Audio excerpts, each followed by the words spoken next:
apostles. Right. This all happened in the 50 days that changed the world.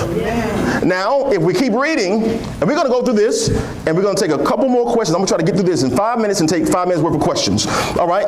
Now, let's go to the next chapter, chapter 2. Now I want you to notice the pronoun. Everybody shout pronoun. So if you see like a word like they, just follow this pronoun. So when the day the day of Pentecost had come, that's the 50th day. Somebody shout 50th day. 50 days. It's the morrow after the 7th Sabbath, according to Leviticus chapter 23. So now we on the what day? That's what Pentecost is. Pentecost is not a religion. That's right. That's right. And I don't want to hurt anybody's feelings, because we all got some people in our families that sometimes they don't share our religious conviction. And I don't talk about people, I talk about doctrines. So if I refer to anything, I'm referring to, because they're all good people, and for the most part, we're referring to their teaching, not the people. Okay, all right. So being Pentecostal is not a religion. It was a day. If you don't believe me, just read verse 1. Now when the... okay. That just... Did I lose you on that? Okay. Now when the what? Okay, you're in the house with me this morning. All right. All right. So when the day... I told you it was a day, not a religion. That's right. All right. So when the day of Pentecost had come, that's the 50th day. Now notice the pronoun, they, referring to who? All right, if I need somebody to explain that, I know my brother, he gonna shout apostles. Just say it one time with me, brother. Apostles, amen, somebody. So if y'all don't get it, just listen to him, okay? So when he says they, he's referring to what? The apostles. All right, all right. So they were all together in one accord. You see that oneness? You keep seeing that word oneness there, right there, okay? And suddenly there came a sound from heaven, like a noise from heaven, a noise like a violent rushing wind, and it filled the whole house where they were sitting. And there appeared to the apostles. Them, referring to the apostles, tongues like as a fire, setting upon each of them, and they rested on each one of them. The them there is still referring to who? The apostles. Okay.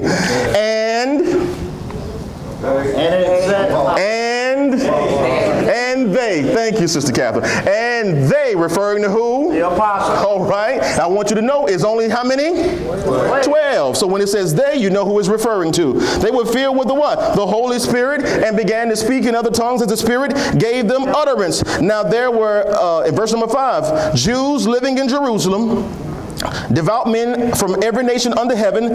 Now, and when this sound occurred, what sound? The sound of their rushing mighty wind that came. They heard the sound. They didn't see anything, but they heard the sound. And that was God giving the apostles the Holy Spirit. Amen. So I want you to notice the commotion started because of the sound.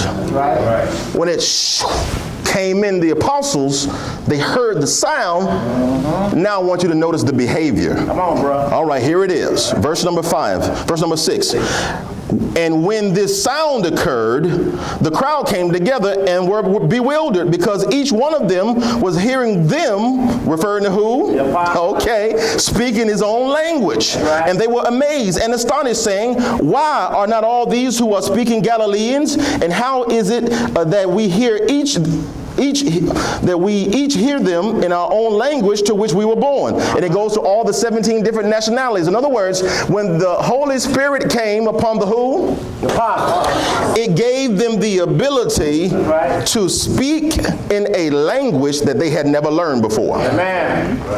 Not only that, beloved, it gave them the ability to hear and understand a language that they had never learned before. That's right. So the apostles did not have to go to seminary and learn Greek, Hebrew, or Aramaic, because it gave them the ability to speak in a language that they had never learned before. Now you say, well, why did God do that? Because when he told them, I want you to go and be my witnesses, somebody shout witnesses.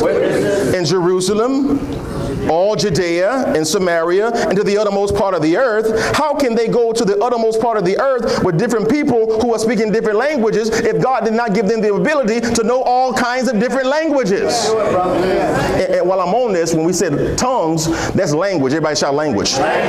Tongues is not understandable speaking. That's what I was going to say that. Okay? If you look up the word tongue, it means language. Right. What tongue do you speak? French, English, Spanish, right? Those are languages, which means intelligent speaking. Because I never want you to ever believe because somebody is saying that they are speaking in tongues and their interpretation of tongues is unintelligent speaking that does not make any sense, that person is more spiritual than you. A lot of people grew up in environments where they just saw that taking place in their environment and they never questioned it and they automatically assumed that those people were spiritual, but some of those people never learned what the word tongue actually means. That's right. Amen. So never underestimate your spirituality because you see somebody else doing those things. And a lot of people who I know are really good people, but they've never been taught that before. So you cannot know and believe that what you have not been taught or what you do not know. So teaching the Bible. So God gave them the ability to speak in a language they had never heard before. And to cut a long story short, you will find that when they found out that these men are speaking these languages, they accused the men of being drunk. In order for these Galileans to be able to speak in these languages, somebody got to be drunk. I don't think so. Y'all don't believe me? Oh, y'all looking funny. Let me go to the Bible. Let me go to the Bible. Let me show it to you. All right. Verse number 12. And they all continued in amazement and great perplexity, saying to one another, what does this mean? Verse number 13. But others were mocking and saying, they are full of sweet wine. There had to be some good wine these brothers on for them to understand our language. Amen, somebody. How in the world, right? They understand our language. They never even been to where we're from. And in verses 9 through 11, you'll see that there were 17 different nations. I can name all of them for you, but I don't have time for the sake of time to go over that. Then in verses 9 through 11, Parthians, Medes, Elamites, the rest of Mesopotamia and Cappadocia, and all those different places. But verse number 14 says, but Peter taking his stand with the, how many? The 120? 11. Okay, I want to make sure you're still on the line. With the 11, raised his voice and declared to them, men of Judea and all you who live in Jerusalem, let this be known to you and heed to my words, for these men are not drunk as you suppose, for it is only the 3rd hour of the day. Now, here's what Peter began to do. He begins to explain the prophecy that's going on. Prophecy can be foretold, which means you tell what's going to happen in the future, or it can be foretold. Foretold is when prophecy that is going on right now is explained. So watch this. Verse number 16, but this is what was spoken through the prophet Joel that was 700 years prior. Verse 17, it shall be in the last days, God said, that I will pour forth of my spirit upon all mankind, and your sons and your daughters shall prophesy, and your young men shall see visions, and your old men shall dream dreams. Even on my bond slaves, both men and women, I will in those days pour forth my spirit, and they shall prophesy. And I will grant wonders in the sky above, and signs on the earth below, blood and fire and vapor of smoke. Verse 20. The sun will be turned into darkness,